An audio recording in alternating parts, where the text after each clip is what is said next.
So this movie was shot in Utah. Is that where you were? Yeah, we filmed. They wanted it to look like the San Fernando Valley of Los Angeles. And so they chose Utah? Well, because the San Fernando Valley now is skyscrapers, and everywhere you look, it doesn't look the same. So they went to Utah, and it had just a nice old school looking valley. I think there's probably rebates and things that you get for filming there. So they doubled their money, and just shot there. And so you shot there. Is that where you first met your castmates in Utah? Or no, what? So I was the last one cast. It was kind of a wild casting process. They originally were going to cast this movie with like 6 and 7 year olds, but they were too young, and they actually cast a whole team of 6 and 7 year olds. Of 6 and 7 Maybe year it was olds? 7 and 8, but it was too young for all this stuff we were saying.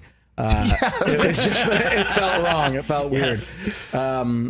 And so then they recast it. I was the last one. We played baseball. We had a little baseball camp in LA for 2 weeks, and then off to Utah. So that's where you met all of your castmates and cast members for the first time. Was at a baseball camp. I had one audition, and they said, "We love you. You don't have it. You need to get along with the other guys. You're going to meet them all tomorrow." I went out and met them. We all got along.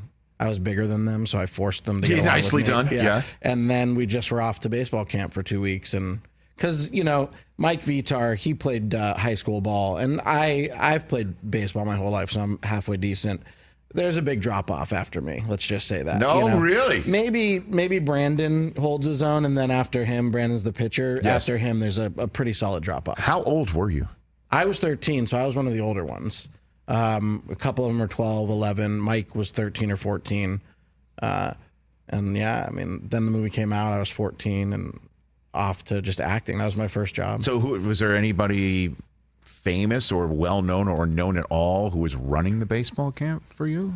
The guy who plays Squints' grandfather in the flashback was our baseball coach. So he's in the movie. Okay. I don't know.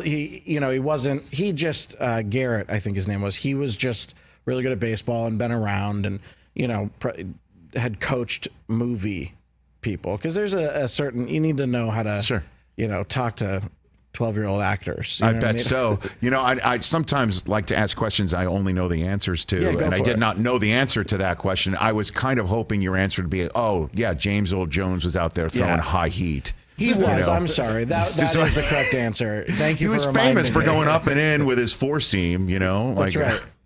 What did you know who he was when you? Oh yeah, everyone knew who James Earl, because you got 13, 12, and 11-year-olds. Yeah, we all knew him as Darth Vader. As Darth Vader. Come on. Marty York went up to him. None of us had the guts to. He was there for a day, and he had this huge trailer, and he's larger than life, and he's famous James Earl Jones. We're all like speechless, and he was so cool. But we also were all supposed to have a scene with him, and the director changed it to just having Scotty Smalls and Benny in the scene with him. So we didn't even act with him.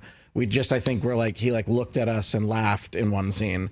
So none of us had the guts to talk to him. Marty York goes up to him and goes, "Sir, I hear you're James Earl Jones," or something like that. Yeah. Or you know that he said, "You were Darth Vader in Star Wars." And he looked at him and said, "No, I am your father." That was it. Wow. That was it. That was the only time any of us talked to him. And I mean, come on. Yeah. Awesome. It was pretty great.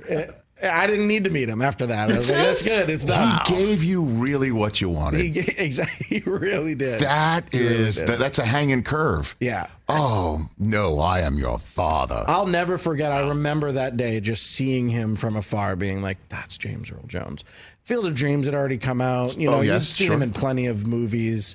And then, of course, knew him as that voice. And it was the perfect age because you're about to be a teenager who doesn't love Star Wars. And that's Darth freaking Vader. Obviously, that's, by the way, is it kind of like saying Joe DiMaggio was Mr. Coffee? You kind of forget, he was kind of a great baseball player. But he was Mr. Coffee. But obviously.